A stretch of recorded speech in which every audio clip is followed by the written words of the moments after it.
আসসালামু আলাইকুম, সবাই কেমন আছেন? আলহামদুলিল্লাহ, আমি আপনাদের কুমিল্লার বোন চলে আসছি আজকে মজার একটা ডালের রেসিপি নিয়ে। এটা এত বেশি মজা হবে, পোলাও, ভাত, নান, রুটি, পরোটা, সকালের নাস্তায় একেবারে দুর্দান্ত লাগে। খুবই মজা হয় এই ডালটা।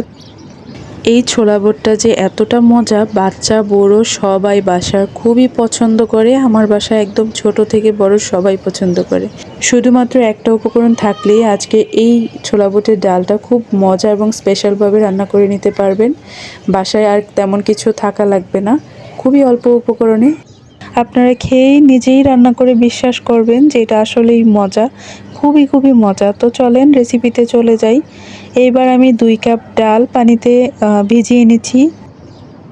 তো এটা সারা রাত ভিজিয়ে রাখার দরকার নেই, 1-2 ঘন্টা ভিজিয়ে রাখলেও হবে। রান্নার ঠিক 2-1 ঘন্টা আগে ভিজালেও হয়ে যাবে। তো এখন আমি ডালটা ভিজিয়ে রাখছি। আমার ডাল ভিজানোটা হয়ে গেছে। তো ডালটাকে দেখলেন আমি ধুয়ে সুন্দর করে পানি দিয়ে এখন সিদ্ধ বসিয়ে দিলাম। পরিমাণ মতো লবণ দিয়ে ঢাকা দিয়ে কিছুক্ষণ সময় রেখে দিব। তারপর এসে দেখি যে এই তো ডালটা হয়ে গেছে। যেহেতু আমি পানিতে অনেকক্ষণ ভিজিয়ে রেখেছিলাম, তাই বেশি একটা সময় লাগেনি। আর এই ডালটাও অনেক তাড়াতাড়ি হয়। তো এখন আমি একটা চালনিতে ছেঁকে নিলাম। পানিটা কিন্তু ফেলা যাবে না। পানিটা দিয়ে আমি মূলত রান্না করব, তাই পানিটাও রেখে দিছি। এবার আমি একটা হাঁড়িতে সয়াবিন তেল দিয়ে দিলাম প্রয়োজন মতো। তারপরে দিয়ে দিলাম একটা তেজপাতা ছিঁড়ে। তো এখানে কিছু পরিমাণ মতো পেঁয়াজ দিয়ে নেড়ে চেড়ে দিয়ে দিলাম 2টা শুকনা মরিচ। এখানে শুকনা মরিচটা দিলে অনেক সুন্দর একটা ঘ্রাণ আসে। আর এখানে কিছু গরম মশলা দিয়ে দিলাম। তো গরম মশলা এখানে দারচিনি, এলাচি, তারপরে লং, লবঙ্গ এগুলাই।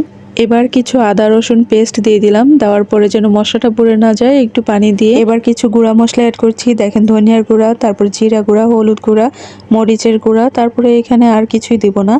এবার সবগুলোকে মিক্স করে এখন মশলাটাকে আগে কষাবো। আরও একটা উপকরণ বাকি আছে, এটা একটু পরে দিচ্ছি। ওই উপকরণটার জন্যই আসলে এই রেসিপিটা খুবই মজা হবে, এই ডাল রান্নাটা। তো এখন একটা পাকা টমেটো ছোট ছোট করে এভাবে কেটে দিয়ে দিলাম। আমার পরে মনে পড়ছে যে আমি লবণ তো দেইনি, আমি এবার লবণ দিলাম। আর এই যে দেখেন, আমি এখন খুবই অল্প করে একটু টক দই দিয়ে দিলাম, 4টা কাঁচামরিচ দিলাম। এই টক দইটার কারণে কিন্তু খুব মজা লাগবে। টক দইটা কিন্তু এখানে খুব বেশি পরিমাণ যে দিয়েছি তা না, আপনারা দেখেই হয়তো বুঝতে পারছেন। মাত্র 2 টেবিল চামচ টক দইয়ের জন্য পুরো স্বাদটাই একদম ডিফারেন্ট লাগবে। তো এবার সবগুলো উপকরণ একসঙ্গে ডালের সঙ্গে মিশিয়ে খুব ভালো করে নেড়ে চেড়ে আমি ওই যে ডালটা সিদ্ধর জন্য যে পানিটা ইউজ করেছিলাম, সেই পানিটা, ডালের পানিটাই আমি এখন দিয়ে দিলাম। দিয়ে ঢাকা দিয়ে কিছুক্ষণ রান্না করব। খুবই দ্রুত হয়ে যাবে এটা, একেবারে টাইম লাগবে না হইতে। এখন একটা কাজ করব, আমি একটা ডাল ঘুটনির সাহায্যে এখন ডালটাকে একটু আধা ভাঙ্গা করে দিচ্ছি। এই কাজটা আপনারা একটা মিক্সিং জারেও করতে পারেন। অল্প কিছু ডাল আলাদা করে নিয়েও আপনারা একটু ব্লেন্ড করে আর কি, হালকা ব্লেন্ড করে এখানে দিয়ে দিলে ঘনত্বটা খুব ভালো আসবে, খেতেও ভালো লাগবে আর ডালটা দেখতেও খুব সুন্দর লাগবে, একটা মাখো মাখো ভাব আসবে। দেখেন আমার ডাল রান্না হয়ে গেছে।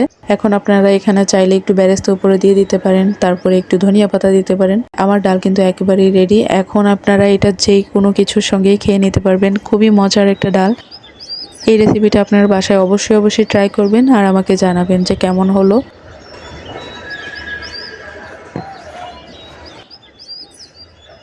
এতক্ষণ পর্যন্ত যারা সঙ্গে ছিলেন সবাইকে অনেক অনেক ধন্যবাদ। আজকের মতো এখানেই বিদায় নিচ্ছি। সবাই ভালো থাকবেন, সুস্থ থাকবেন। আবার ইনশাল্লাহ দেখা হয়ে যাবে অন্য কোনো ভিডিওতে অথবা অন্য কোনো নতুন রেসিপি নিয়ে। ততক্ষণ পর্যন্ত সবাই সুস্থ থাকেন আর আমার জন্য দোয়া করেন। আল্লাহ হাফেজ।